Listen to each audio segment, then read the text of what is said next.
He removed his wedding ring, donned his military uniform once more, his chest adorned with the highest honors, and in the pouring rain, the General Hummel approached the gravestone. He was there to tell his wife that there was something he had to do, something he couldn't do while she was alive. It wasn't due to cowardice, but rather a responsibility to his family. 20 years ago, General Hummel fought on the battlefield, achieving notable military successes, but 83 of his comrades died on foreign soil. What's infuriating is that they were not granted honorable funerals. There were no pensions for their families, nor any dignity in their death. For 20 years, General Hummel tried every possible way to bring his case to court, but it was always dismissed due to the secretive nature of their mission. It wasn't hard to guess that it was a mission that shouldn't see the light of day. After informing his wife, he left his Medal of Honor on the gravestone. That very night, as the storm continued unabated, a squad arrived at the armory, crossbows fired at the walls, and the trained soldiers entered. General Hummel used his credentials to enter under the guise of an inspection,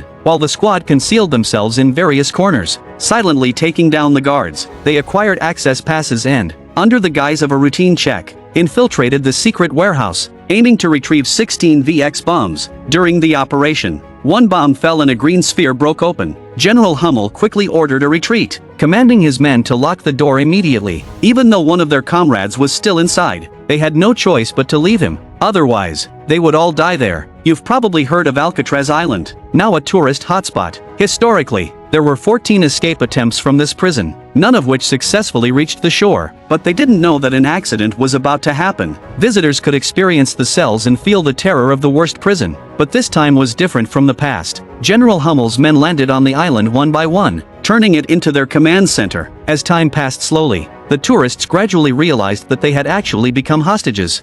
You're being detained against your will. For that, I apologize. It's not our intention in any way to harm you. You will not be detained 1 minute longer than is necessary for us to complete our mission.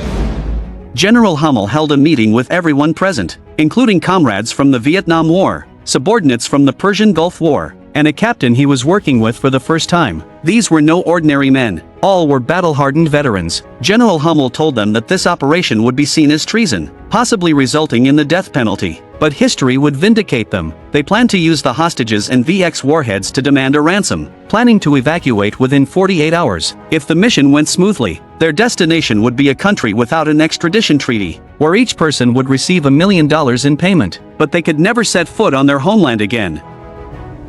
Can you live with that?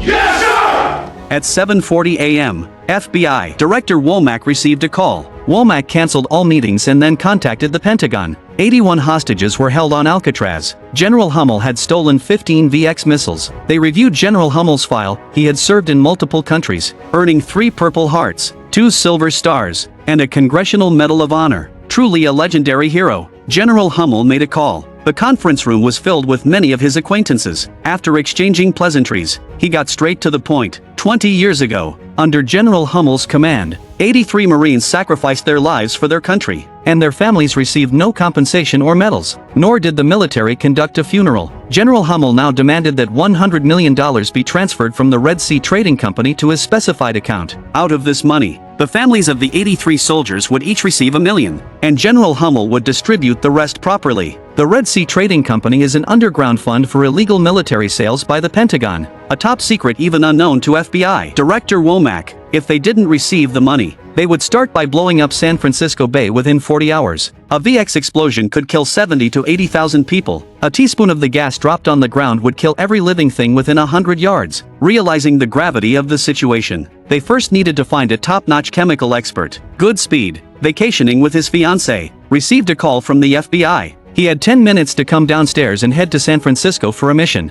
Getting onto the island to stop General Hummel was going to be extremely difficult. The only feasible approach was to attack from within the prison, entering through the underground tunnels beneath it. However, nobody knew the layout beneath the prison, and the warden of Alcatraz had long since passed away, as everyone was at a loss.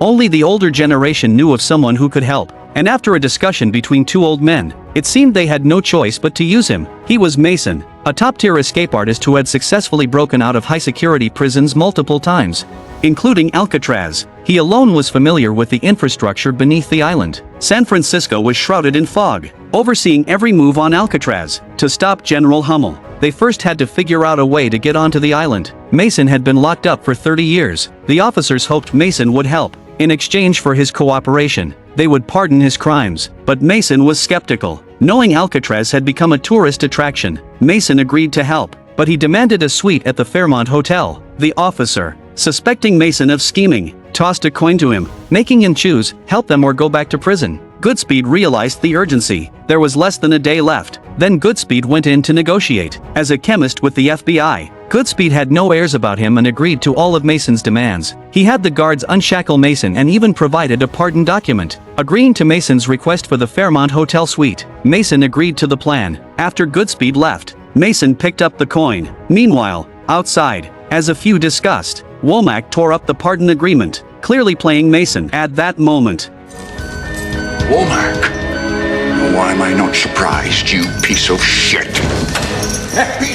it seemed they had many stories from 30 years ago. Goodspeed called his girlfriend Carla, telling her not to come to San Francisco, but his girlfriend won't let him. Inside the suite at the Fairmont Hotel, Mason took a hot bath, pulled down the bathroom's clothesline, summoned the best barber, and dressed in a suit. Then he had his hair cut on the balcony of the hotel's upper floor. For a 70-year-old man, these actions didn't raise too much concern. He handcuffed Womack and threw him straight off the balcony. Goodspeed didn't dare make a move, and Mason wrapped the rope around a chair and just left like that. His subordinates later learned that Mason had already left the hotel. Outside the hotel, Mason hijacked a Hummer, and the chasing Goodspeed commandeered a Ferrari. What followed was an incredibly thrilling car chase. Unbelievably cool, especially considering this was a film from 1996. Along the way, Mason crashed into delivery trucks, using the scattered cargo to block pursuing police cars, and smashed into oil trucks and roadside barriers, creating obstacles for Goodspeed and others. At the same time, he called Jade Angelou, arranging to meet her,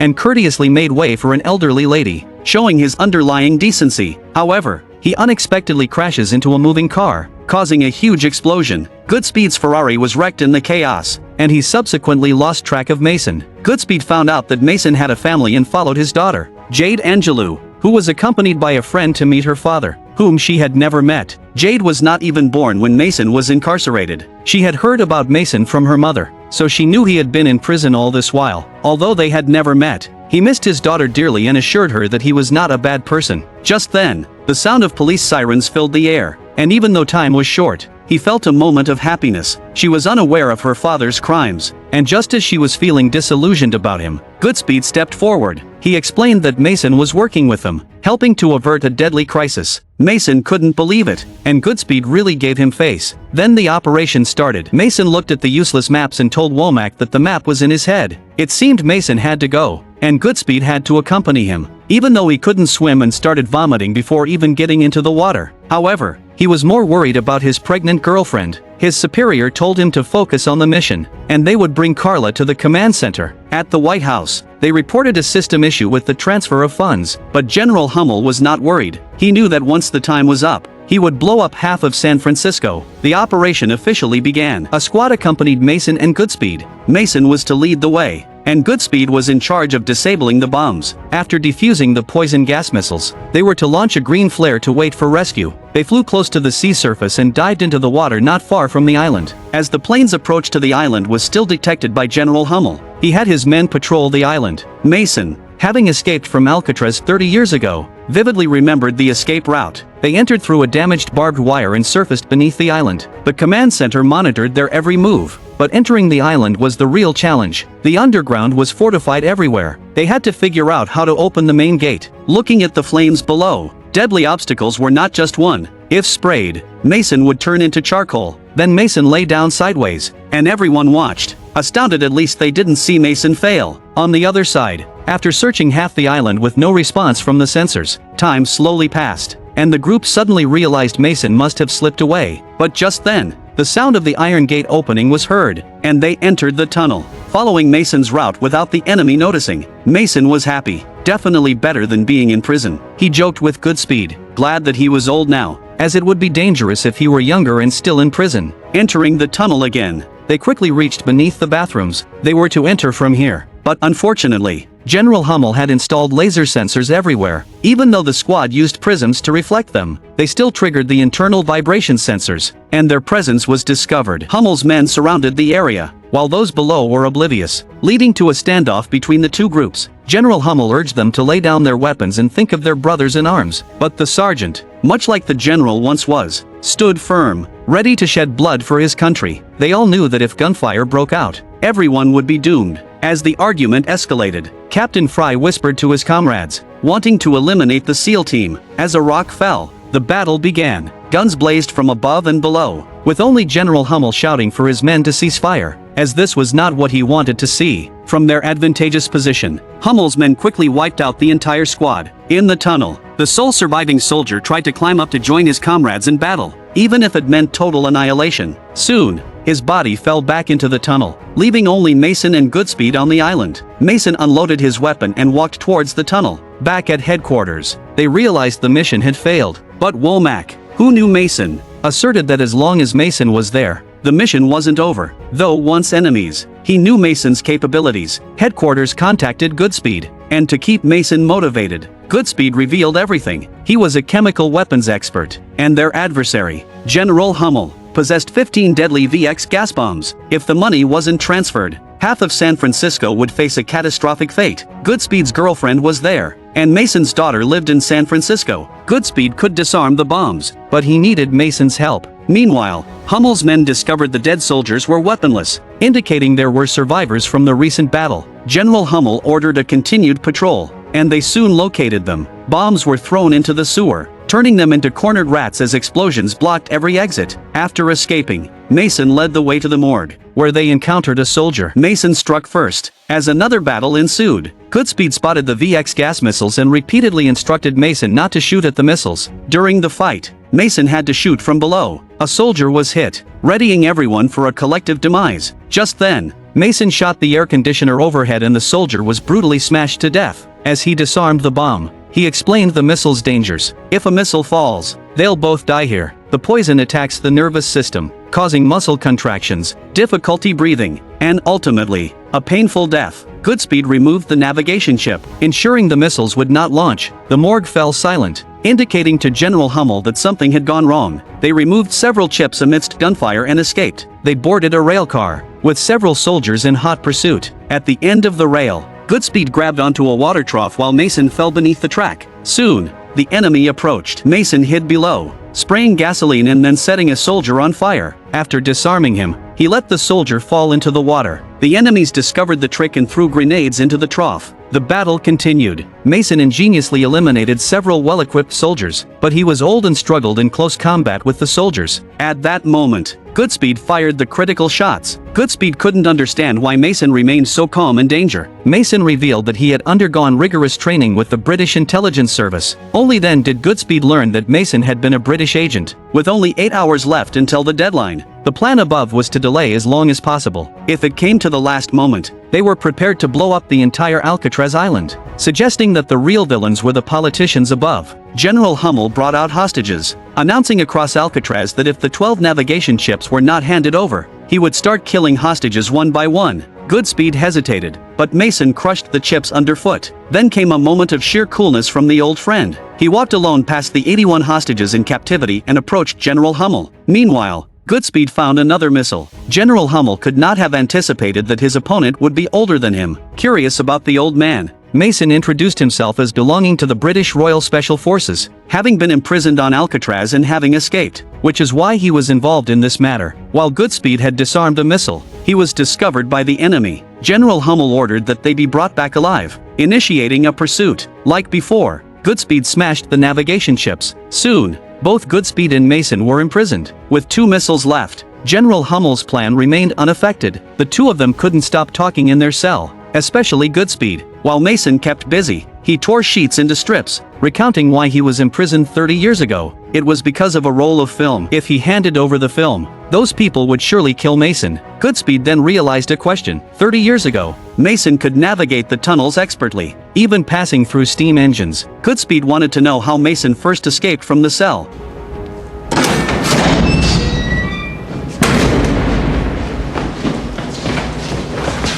Trade secrets, my son. With little time left, Mason felt an intuition that General Hummel would not act. He was a soldier, not a murderer. Under pressure from his subordinates, General Hummel decided to launch the first missile. Everything was ready. The codes were entered. and the missile was launched. The missile soared, tension mounting as it headed toward Oakland's American Football Stadium. It seemed a disaster was inevitable, but just before impact, General Hummel changed the missile's course. It flew over the stadium and headed towards the sea. The missile ultimately exploded in the ocean. General Hummel had hesitated after all, but his subordinates disagreed. Major Tom Baxter kicks out Captain Fry, who wants to talk to General Hummel alone. Everyone began to doubt General Hummel, who wasn't ready to commit mass murder. Womack authorized an airstrike, set to reach Alcatraz in 17 minutes, which would soon reduce it to ashes. The two sneaked into the command center. Captain Fry expressed disappointment in General Hummel's methods. They were in it for the money, and with such motives, they prepared to usurp him. Captain Darrow ordered his men to arrest General Hummel, aiming to strip him of his command. Even Major Tom Baxter, who had been with General Hummel for decades, raised his pistol, but instead of mutiny, he took a bullet for General Hummel with his own body. Mason fired into the room from outside, using the distraction to rescue General Hummel, but it was too late. After revealing the location of the last missile, General Hummel collapsed to the ground. Goodspeed ran towards the lighthouse, while Mason covered the rear. He opened a poison gas missile, about to remove the chip, when Captain Darrow arrived, motivated by money. During negotiations with Goodspeed, Goodspeed seized the moment to press the rocket's launch button, turning Captain Darrow into a rocket man. This alarmed headquarters, but fortunately, the missile sank into the sea without detonating. Goodspeed secured the lighthouse door, then continued to disarm the bomb at the top. Captain Fry desperately smashed at the door, finally breaking it down. At Goodspeed's location, a green poison pearl fell to the ground. If it broke, he would be finished. Luckily, the green pearl was preserved. Meanwhile, a sniper targeted him, but it's not a very good shot. Failed to even graze Goodspeed. With no luck from afar, the sergeant decided to get closer. As he took aim at Goodspeed, Mason, seizing the opportunity, knocked him down from a height with a brutal strike, followed by a painful scream. Captain Fry, infuriated, chased down from the lighthouse. The Red Thunder strike team, set to bomb the island, was just 7 minutes away. Mason engaged in hand-to-hand combat with Cox. Confident against the elderly Mason, Cox accidentally injured himself, allowing Mason to grab a chain and counter-kill him. A well-laid plan, yet not a single chip remained intact. Captain Fry pursued Goodspeed to a warehouse, knowing he couldn't win in a fight. Goodspeed opted for a clever approach. He hid and then lured Fry with the chip. When Fry approached, Goodspeed burst out with all his might. Striking first, he gained a slight advantage before Fry fought back. With the Red Thunder team almost there, Captain Fry and Goodspeed scuffled, exactly what Goodspeed wanted. In the heat of the fight, Goodspeed shoved a green pearl into Captain Fry's mouth. While one pearl wasn't enough to be fatal on its own, it was enough to ensure their mutual demise. Goodspeed walked to the door, took out the antidote he carried,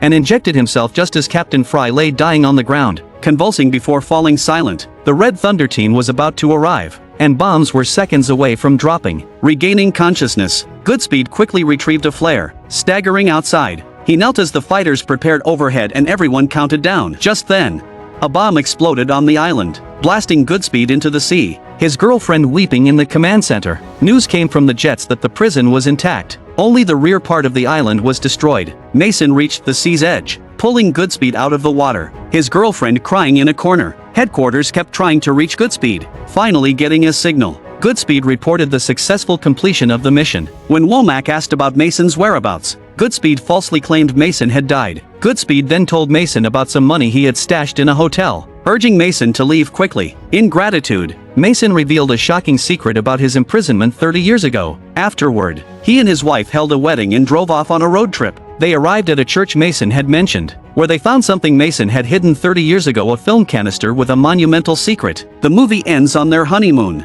I'm Movie Lover, thank you for watching, and see you next time.